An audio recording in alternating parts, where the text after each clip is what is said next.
ಆಗದೇ ಇರೋದನ್ನು ಕಂಡು ಭಕ್ತರು ನಿರಾಸೆಗೊಂಡಿದ್ದಾರೆ. ಆದರೂ ಕೂಡ ಅವರಲ್ಲೊಂದು ನಂಬಿಕೆ, ಸೂರ್ಯನ ರಶ್ಮಿ ಕಿರಣಗಳು ಶಿವಲಿಂಗವನ್ನು ಸ್ಪರ್ಶ ಮಾಡಿದೆ ಅನ್ನುವಂತಹ ನಂಬಿಕೆಯಿಂದಲೇ ದೇವರ ದರ್ಶನ ಮಾಡ್ತೀವಿ ಅನ್ನೋ ಮಾತುಗಳನ್ನು ಆಡ್ತಾ ಇದ್ದಾರೆ. ನೇಸರನ ಕಿರಣ ಗವಿಗಂಗಾಧರೇಶ್ವರನ ದೇಗುಲದ ಬಲಭಾಗದ ಕಿಂಡಿಯಿಂದ ದೇವಸ್ಥಾನದ ಒಳಗೆ ಪ್ರವೇಶ ಮಾಡುತ್ತೆ.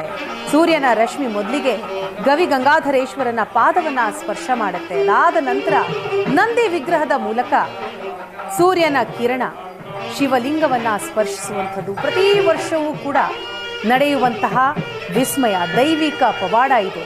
ಆದರೆ ಈ ಬಾರಿ ಮೋಡ ಮುಸುಕಿದ ವಾತಾವರಣದ ಹಿನ್ನೆಲೆ ಆ ಪವಾಡ ಆಗಲಿಲ್ಲ. ಭಕ್ತರಿಗೆ ಆ ವಿಸ್ಮಯವನ್ನು ನೋಡೋದಕ್ಕೆ ಸಾಧ್ಯ ಆಗಲಿಲ್ಲ. ಇತಿಹಾಸದಲ್ಲಿ 3ನೇ ಬಾರಿಗೆ ಶಿವಲಿಂಗ ಸ್ಪರ್ಶ ಮಾಡಲಿಲ್ಲ ನೇಸರನ ಕಿರಣಗಳು.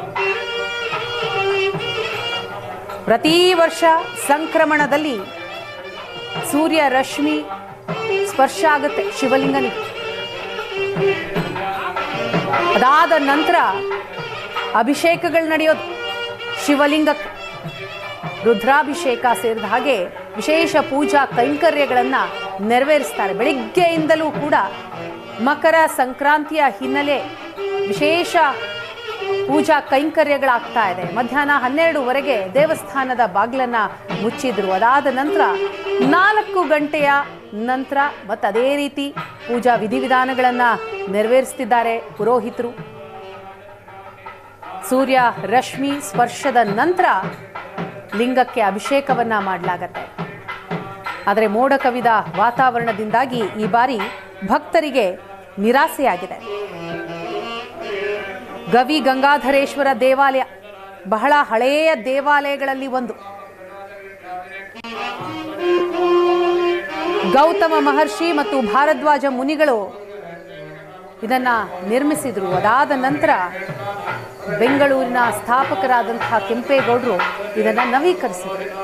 ಪ್ರತಿ ದಿನವೂ ಕೂಡ ಪೂಜೆ ಪುನಸ್ಕಾರಗಳು ನಡೆಯುತ್ತೆ. ಅದರಲ್ಲೂ ಮಕರ ಸಂಕ್ರಾಂತಿಯ ದಿನ ವಿಶೇಷವಾದಂತಹ ಪೂಜೆಗಳನ್ನು ನೆರವೇರಿಸ್ತಾರೆ ಪುರೋಹಿತರು. ಈಗ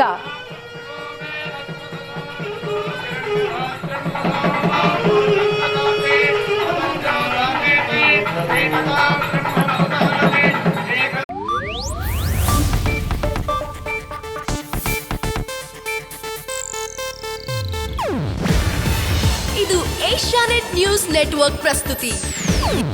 ನೀವು ನೋಡ್ತಿದ್ದೀರಾ ಏಷ್ಯಾನೆಟ್ ಸುವರ್ಣ ನ್ಯೂಸ್.